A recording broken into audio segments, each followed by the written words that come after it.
राज्यसभा सांसद अभी फिर से निर्विरोध निर्वाचित हुए हैं और साथ ही कांग्रेस बिहार में लीड कर रहे हैं। बिहार में कांग्रेस के सामने चुनौतियां बड़ी हैं और अभी राजनीतिक तौर पर भी परिस्थितियां बदल रही हैं, लेकिन इन बदली परिस्थितियों में मकसद एक ही है, चाहे किसी भी पार्टी से जुड़े हो, मकसद एक ही है कि बिहार कैसे आगे बढ़े।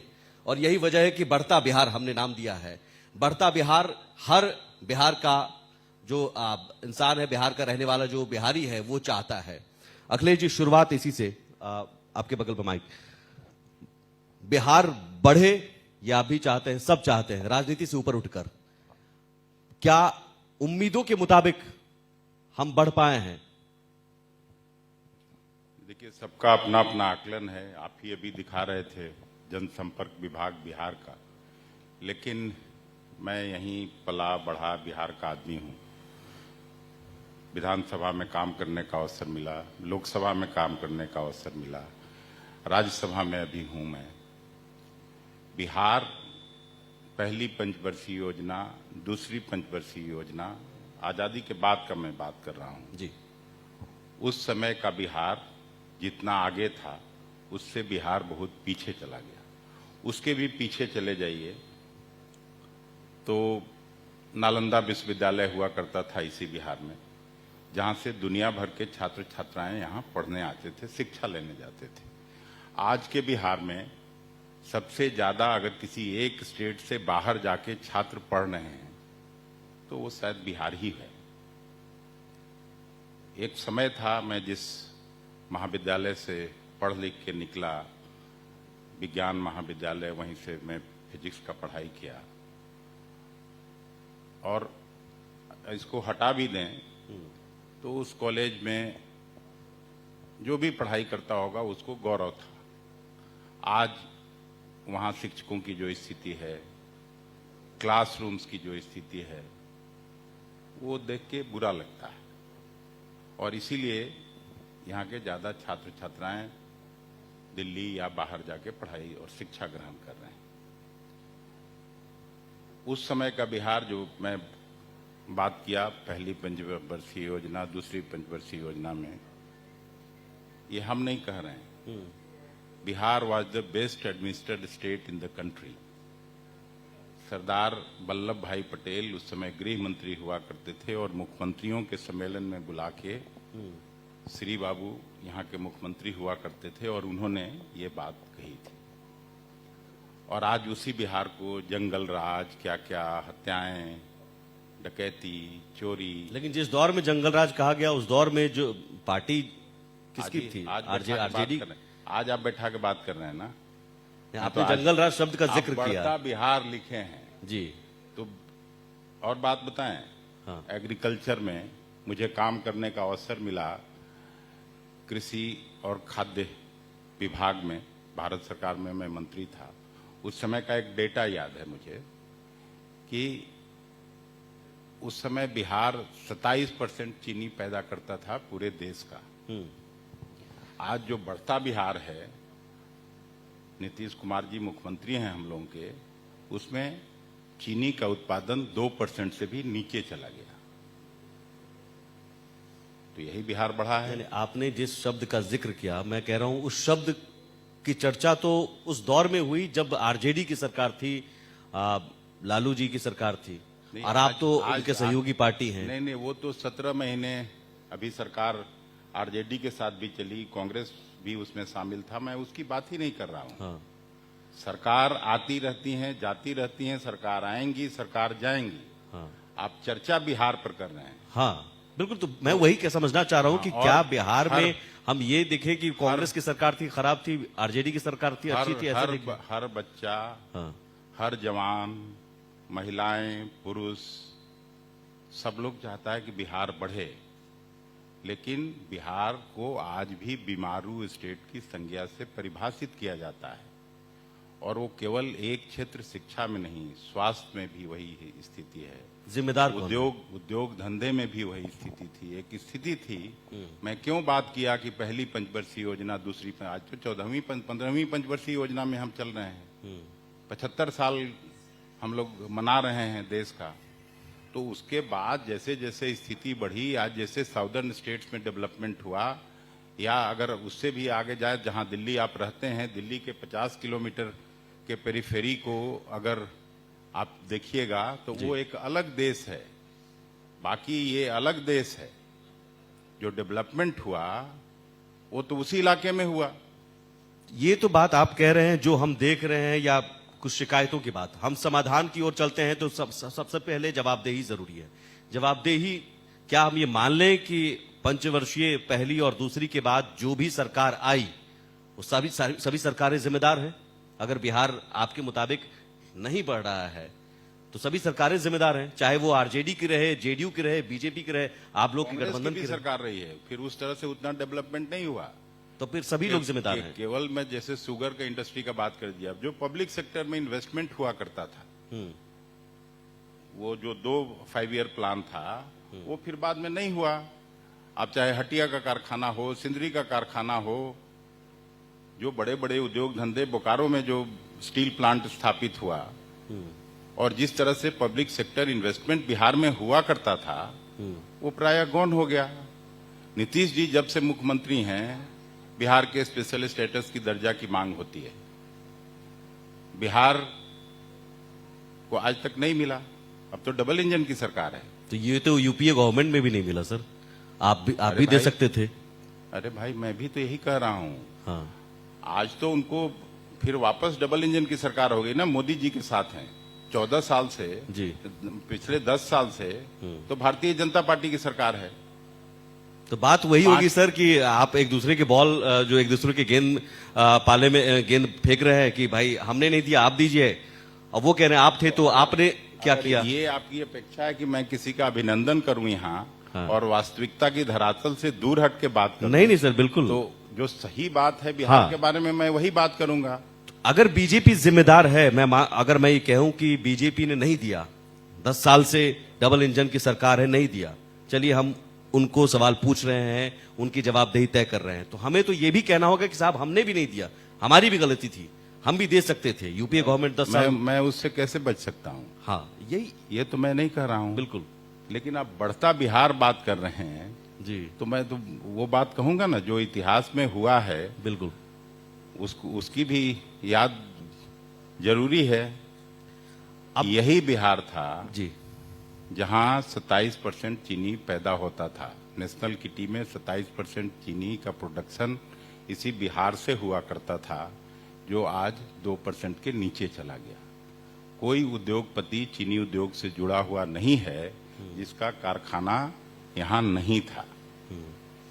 इच्छा शक्ति की कमी, या फिर ये मान लिया जाए कि सियासत विकास पर भारी पड़ने लगी है बिहार में। अब पॉलिटिक्स, सब अपनी अपनी कुर्सी बचाने में लगे हैं, इन चीजों की तरफ ध्यान नहीं है। अब आपने कहा कि सभी जिम्मेदार हैं, सभी पार्टियां जिम्मेदार हैं, तो क्या सियासत भारी पड़ रही है बिहार के विकास पर, या इच्छा शक्ति की कमी है? विकास का एजेंडा पीछे चला गया है, जाति का एजेंडा आगे हो गया है। हम लोग अब आदमी गिन रहे हैं। हमने तो एप्लीकेशन नहीं दिया था कि मैं किस जाति में पैदा होऊंगा ईश्वर के यहाँ। लेकिन अगर ये पैमाना हो जाएगा जिस स्टेट में भी, जहां कहीं भी, तो ये शायद विकास के लिए और इंफ्रास्ट्रक्चर के लिए कतई ठीक नहीं है। ये विरोध तो करते हैं, आपने कहा, बहुत अच्छी बात, लेकिन चुनाव आते आते फिर हम वोटरों को, जो पार्टियां हैं, उसी नजरिए से देखने लगती हैं। अभी जातीय गणना की फिर मांग क्यों जरूरी थी? अगर जाति जरूरी नहीं है तो जातीय गणना या फिर करवाने की आपकी सरकार थी, आप सहयोगी पार्टी थे तब। क्योंकि जो चुनाव में हाँ, हम लोग कह के आते हैं उसको पूरा नहीं करते हैं, वादा खिलाफी होता है, तो ये सब भुलावे के लिए होता है। मैं तो यही समझता हूँ। तो आप ये कह रहे हैं कि कौन एक नया यूनिवर्सिटी कई खुला, लेकिन आज भी जो पटना विश्वविद्यालय हुआ करता था जी, कोई दूसरा यूनिवर्सिटी, बिहार में बहुत प्राइवेट इंस्टीट्यूशंस भी आए, प्राइवेट विश्वविद्यालय आए, प्राइवेट कॉलेजेज आए, चाहे वो मेडिकल कॉलेज हों या इंजीनियरिंग कॉलेज हों। आज भी तो नहीं, पटना यूनिवर्सिटी में जहां हम लोग पढ़ लिख के निकले, एक नया यूनिवर्सिटी तो नहीं स्थापित कर पाए। मुख्यमंत्री जी बार बार प्रधानमंत्री से आग्रह करते थे कि पटना विश्वविद्यालय को सेंट्रल विश्वविद्यालय बना दिया जाए। ये छोटा सा मांग भी तो नहीं पूरा हुआ। एक नया पीएमसीएच हुआ करता था जब मैं पैदा हुआ था, उसके पहले से था। आज एक दूसरा नया पीएमसीएच तो हम लोग नहीं स्थापित कर पाए। तो मैं वही तो किस पूछ रहा हूं विकास सर। की बात कर रहे हैं? वजह क्या है? वजह क्या है? जातीय एजेंडा भारी पड़ रहा है। उस एजेंडा की बात आप कर रहे हैं जिस एजेंडा को बढ़ाने में कांग्रेस भी साथ देती है। जाति धर्म का एजेंडा जब तक राजनीति में रहेगा तब तक विकास का एजेंडा पीछे छूटता रहेगा। तो कांग्रेस भी साथ देती है सर। कांग्रेस कभी धर्म की राजनीति नहीं की। जाति, ये आपसे, कांग्रेस कभी जात की राजनीति भी नहीं की। कांग्रेस का संविधान में हाँ, हर जगह, अगर कांग्रेस का संविधान गाड़ी में तो होगा, आपको मैं दे सकता हूं कि कभी भी जाति धर्म की बात कांग्रेस पार्टी ने नहीं किया। सर जातीय गणना को आप कहते हैं भुलावे के लिए कहा मंदिर, किया गया। मस्जिद और चर्च की समर्थन आपने किया था जातीय गणना का। जातीय गणना का समर्थन आपने किया था, जातीय सर्वेक्षण का सर्वेक्षण का। हाँ, समर्थन किया आपने। अरे तो उसमें तो सभी पार्टियां गई थी, लेकिन बिहार कैसे बढ़े, मैं इस बात का कह रहा हूं। जो आप आपने कहा कि जातीय एजेंडे को बढ़ावा देना जरूरी नहीं है। जातीय गणना जो है वो भी भुलावे के लिए है, जरूरी तो उसको हम बढ़ावा ना दे, एजेंडा को बढ़ावा ना दे, इसलिए आप समर्थन नहीं देते। विकास का एजेंडा जरूरी है। विकास हो, नागरिकों का और राज्य का नवनिर्माण हो, वो ज्यादा जरूरी है। मैं ये बात कर रहा हूं। ठीक है, सियासत से अलग समाधान की ओर बात करें, क्योंकि यही है कि वो उनकी सरकार थी, तो समाधान की ओर चलते हैं हम। शिकायत तो हमेशा जिस मुद्दे पर हम बात करते हैं तो साहब उनकी सरकार थी, तो उनकी सरकार में कांग्रेस भी थी, फिर हट गई, अस्थिरता ही चली। समाधान क्या है सर? बिहार अब समाधान देखना चाह रहा है, आपका अनुभव क्या कहता है? समाधान ईमानदार प्रयास की जरूरत है। सब लोगों को मिलजुल के, जिस समय ये तय हो जाए कि एजेंडा विकास का हो, वोट भी विकास पर मिलने लगे, तो स्वाभाविक रूप से फिर बिहार विकसित राज्यों की श्रेणी में खड़ा हो जाएगा। उसके लिए स्थिरता जरूरी है, उसके लिए स्टेबिलिटी जरूरी है। स्टेबिलिटी जरूरी है। अब महागठबंधन की सरकार है तो वो 5 साल महागठबंधन के एजेंडे को आगे बढ़ाए। बीच में महागठबंधन एनडीए, नीतीश कुमार अगर कांग्रेस के साथ जाते हैं, आरजेडी के साथ जाते हैं, नीतीश कुमार अच्छे हो जाते हैं आप लोगों के लिए। बीजेपी के साथ जाते हैं तो खराब हो जाते हैं। नीतीश कुमार न पहले अच्छे थे न आज अच्छे हैं। नीतीश कुमार इस राज्य में इतिहास हो गए। मेरी बात याद रखिएगा, इस राज्य की राजनीति में अब वो इतिहास हो गए। मैं एक बात आपके सामने बोल रहा हूं, पूरा सब लोग देख रहा है। अगर ये चुनाव लोकसभा का हो जाने दीजिए, नीतीश कुमार जी का जो रेलेवेंस हुआ करता था राजनीति में, वो समाप्त हो गया। लेकिन नीतीश कुमार ने कभी कहा था कि कांग्रेस तो खत्म हो चुकी थी, हमने सीट दी थी 2015 में, हमने उनको। वो कौन होते हैं कांग्रेस को सीट? जब वो पैदा नहीं हुए थे। ये पार्टी 138 साल पुरानी थी है, और नीतीश कुमार कांग्रेस पार्टी को सीट देंगे? कैसी बात करते हैं आप? विधानसभा में उन्होंने बयान दिया था, आपको भी याद होगा। स्वतंत्रता आंदोलन की पार्टी है। नीतीश जी शायद आजादी के बाद पैदा हुए होंगे, उनके पिताजी उस समय हो सकता है कांग्रेस पार्टी में काम करते होंगे। चलिए ठीक है, बिल्कुल नीतीश कुमार कांग्रेस और आरजेडी के लिए अच्छे अगर उनके साथ, अब बीजेपी के साथ तो खराब। और ये सिलसिला कब तक चलेगा? ये मैं नहीं कहा कभी सर, व्यक्तिगत तौर पर नहीं, लेकिन कांग्रेस के लिए तो अच्छे हो जाते हैं। ये नहीं कहा। हाँ, वो आए इधर, हाँ, वो भी ये कह के आए हाँ, कि भारतीय जनता पार्टी और मोदी सरकार देश का इतिहास बदल रही है। हाँ। जमहूरियत पर खतरा है, डेमोक्रेसी पर खतरा है, तो संविधान पर खतरा है। आप पहले निकाल के देख लीजिए। ठीक है, कांग्रेस पार्टी ने स्वागत किया। अब सवाल यही कि समाधान की राह में क्या यही सियासी गुणागणित भारी पड़ रहा है, और क्या ये स्टेबिलिटी जरूरी है, स्थिरता जरूरी है बिहार के विकास के लिए, बढ़ता बिहार के लिए? जाति का एजेंडा नहीं होना चाहिए, ये बात सुनने में अच्छी लगती है, लेकिन चुनाव आते आते ये एजेंडा सभी पार्टियां, कमोबेश सभी पार्टियां कहीं ना कहीं उस एजेंडे को आगे बढ़ाने में लग जाती है। सर, जिस बात की आप नीतीश कुमार की चर्चा कर रहे थे, नीतीश कुमार के इर्द गिर्द तो लेकिन कांग्रेस हो, बीजेपी हो, आरजेडी घूम ही रही है। ये मजबूरी क्यों है? कांग्रेस अपने दम पर क्यों नहीं फिर खड़ी हो पा रही है? कांग्रेस अपने ही बल, कांग्रेस नीतीश कुमार और बीजेपी के खिलाफ ही चुनाव लड़ी थी। पिछला विधानसभा हो, लोकसभा हो, कांग्रेस उनके साथ तो चुनाव लड़ी नहीं थी। और आने वाला चुनाव में भी तो सर उसके नतीजे कैसे रहे? उसके नतीजे फिर क्या हुए? कांग्रेस को नीतीश कुमार की जरूरत पड़ती है। अगर नतीजा आपको मालूम होगा, 2020 के विधानसभा चुनाव में भारतीय जनता पार्टी और नीतीश कुमार जी मिलकर सरकार जरूर बनाने में सफल हुए, लेकिन वोटों का अंतर केवल 12,000 का था। केवल 12,000 वोट हम लोगों के गठबंधन से ज्यादा उनको आया। सर आरजेडी का बड़ा रोल था ना, कांग्रेस की बात मैं कर रहा हूं। कांग्रेस सिमटती जा रही है। आपके जो दो विधायक हैं अभी टूट के चले गए बीजेपी में। बीजेपी का बड़ा रोल, तो फिर एक बीजेपी के आदमी को यहाँ बैठा लीजिए और एक आरजेडी नहीं, मैं कांग्रेस की बात आपने कही, कांग्रेस आपने जो बात कही मैं वही तो कह रहा हूँ। कांग्रेस तो 138 साल पुरानी पार्टी है, तो फिर सिमट क्यों रही है? कांग्रेस मुक्त भारत की बात हो रही है, लेकिन अब तो भारतीय जनता पार्टी कांग्रेस युक्त होने की कोशिश कर रही है। अभी तो यही हो रहा है। लेकिन सर मुझे बताइए ना, कांग्रेस सिमट क्यों रही है? कांग्रेस से मोह भंग क्यों हो रहा है? दो विधायक अभी आपके छोड़ के चले गए। बीजेपी के 5 विधायक उस दिन गायब हो गए। नीतीश कुमार के 10-12 विधायक गायब हो गए थे। आ गए वापस। ये मालूम हुआ, आ गए वापस। तो ये लोग भी वापस आ जाएंगे। आ जाएंगे। क्या बात करते हैं? स्वागत उधर स्वागत हो गया। बीजेपी में हम सम्राट चौधरी के साथ फोटो खिंचवा ली उन्होंने। वही कह रहे हैं कि ये लोग भी जाके फोटो खिंचवा और लिए कुछ और जाने की अटकलें लगाई जा रही है। श्रीलाल यादव, रश्मि वर्मा, ये सब भी फोटो खिंचवा लिए थे। तो ये सब तो आया राम गया राम चलते रहता है। आपको लग रहा है कि 2 लोग जो गए हैं वो आ जाएंगे, आपके पास आ जाएंगे फिर वापस? उन दलों से कई लोग आ जाएंगे। अभी देखते रहिए चुनाव आते आते। ये कोई नई बात हो रही है?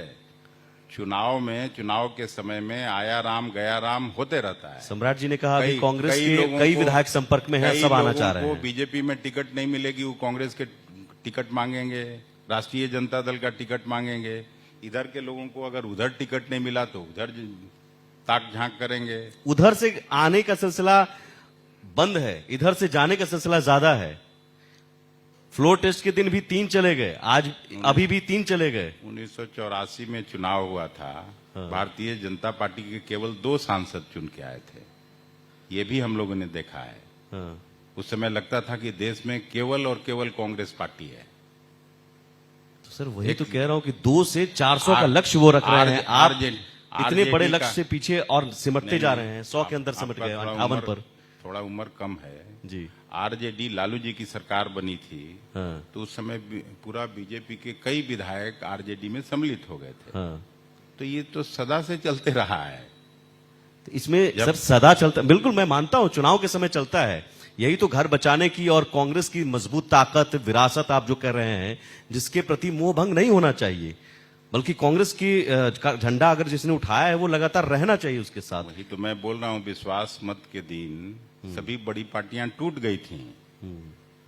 प्रधानमंत्री जी की पार्टी, मुख्यमंत्री जी की पार्टी, आरजेडी जैसी पार्टी। उस दिन तो कांग्रेस पार्टी नहीं टूटी थी, वाम दल नहीं टूटा था। तो 1-2 अब टूट गया। जो इधर उधर चले गए वो वापस विधानसभा नहीं आएंगे, इतना मैं जरूर आपको कह देता हूं। ये जो सेंट्रल बिहार का इलाका है, जहां से ये दोनों एमएलए बने थे, इस इलाके में न नीतीश जी की पार्टी जीती थी, न भारतीय जनता पार्टी जीती थी। सारे जगहों पर 95% सीटों पर महागठबंधन की जीत हुई थी, चाहे वो आरजेडी का लड़ा हो, लेफ्ट का लोग। सर मैं वर्तमान पर सवाल पूछ रहा हूं, आप बार बार इतिहास में की घटनाओं को। उसके बाद तो कोई चुनाव हुआ नहीं, यही वर्तमान। अभी मौजूदा स्थिति में हिमाचल प्रदेश आप देख लीजिए, वहां कांग्रेस सरकार संकट में है। यहां के विधायकों के टूटने का डर सता रहा है, 2 टूट गए हैं। ये स्थिति बता रही है कि कहीं ना कहीं कांग्रेस से मोह भंग हो रहा है। ऐसा किस तरह से सरकार टूट रही है, बंदी तो पहले कभी हुआ नहीं। नुकसान आपको हो रहा है, ये नुकसान आपके है। ये फर्क आपको महसूस करना पड़ेगा। हम लोगों ने इमरजेंसी का भी दौर देखा है, और आप सभी पत्रकार साथी जिनको भी याद होगा, थोड़ी उम्र आपकी कम है, शायद आपको नहीं याद होगा, लेकिन नवल भाई यहाँ बैठे हैं, इनको भी याद होगा। अभयानंद जी बड़े पुलिस अधिकारी रहे हैं, रिटायर किए हैं।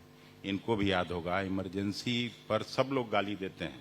आज भारतीय जनता पार्टी के सभी लोग, चाहे ठीक है, कांग्रेस के खिलाफ काम करने वाले, उस समय सारे एडिटर्स एडिटोरियल छोड़ देते थे, लेकिन बाकी के पन्नों में इमरजेंसी के खिलाफ खबरें छपती थी।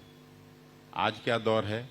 आपको हिम्मत है मोदी जी से सवाल करने का? बिल्कुल सवाल किया जाता है। मनमोहन सिंह जी के साथ मैं मंत्री था, कभी अब विदेश जाते थे। यही तो फिर जहाज कोशिश हो में जाती है सर कांग्रेस दर्जनों और से- विपक्षी पार्टियों की कि सवाल आपसे करूं, कंफर्टेबल सवाल ना हो तो आप उधर सवाल क्यों नहीं पूछते हैं? अभी बीजेपी के कौन नवल सा किशोर अनका- यादव जी भी आए हैं, इनसे अरे भी कौन तीखे सवाल होंगे। अनकंफर्टेबल सवाल नवल है? किशोर जी जानते हैं जो मुझे। सच्चाई है मैं वही बात कर रहा हूँ। आज किसी को हिम्मत नहीं है देश में प्रधानमंत्री जी ठीक है से सर, सवाल आखिरी नोट समाप्त कर रहे हैं। बढ़ता बिहार मुझे लगता है सियासी जोड़ तोड़ से ऊपर उठकर और सियासत से ऊपर उठकर एकजुट होकर सोचना पड़ेगा, तभी बिहार बढ़ेगा। बहुत शुक्रिया अखिलेश जी हमारे साथ जुड़ने के लिए। समय कम है लेकिन चर्चा अभी और भी रोचक हो सकती थी। हम बुलाना चाहेंगे मंच पर हमारे group managing editor Radheshyam Rai ji, सम्मानित करें माननीय सांसद अखिलेश प्रसाद सिंह जी को।